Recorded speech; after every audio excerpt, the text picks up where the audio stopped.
12 баланын орточо жашы 16 дейт. Көбөйтөм 16-га. Алардын 7-өнүн орточо жашы 13 дейт. 7-ни 13-кө көбөйтөм, Общий жаштарын билишим керек да. Ошондо 12-ни көбөйтөм 16-га 192. 7-ни көбөйтөм 13-кө 91. 5-өнүн ошондо общий 12 баланын 16 орточо жашы 16 болсо, 7-өнүкү 13 экен, ал эми 5-өнүкү 5-өнүн орточо жашы канча дейт, Ошондо мен 192ден 91-ди алам.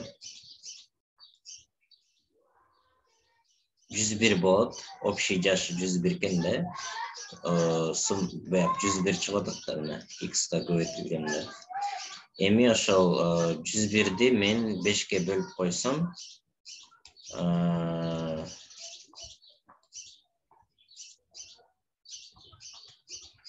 20,2.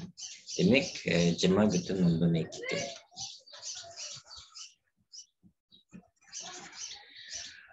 Кийинки A, B, C, D, E удалаш бүтүн сандар.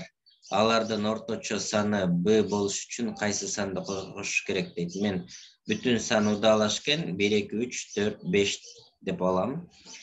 1 кошулган 2, 3, 4, 5.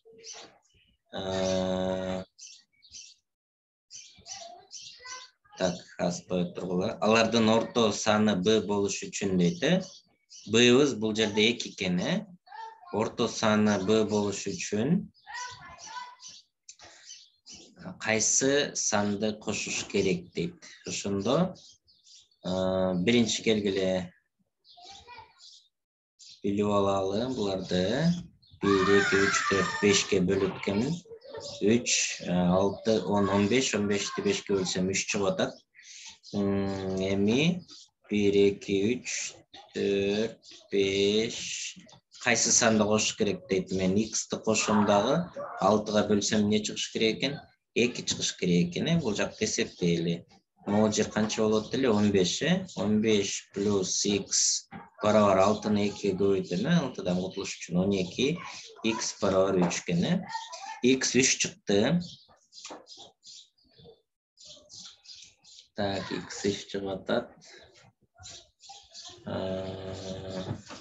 Кайсы санды кошуш керек дейт ушунда.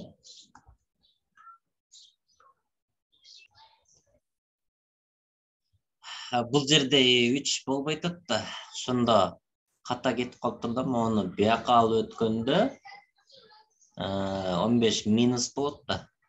Ошондо мындай болот, x барабар 12 минус 15, минус 3 болуш керек. Минус 3. Ошондо минус 3-тү кошушубуз керек экен. Бул жерде минус 3-тү билиш үчүн a'быз 1 болчу, бул болбойт.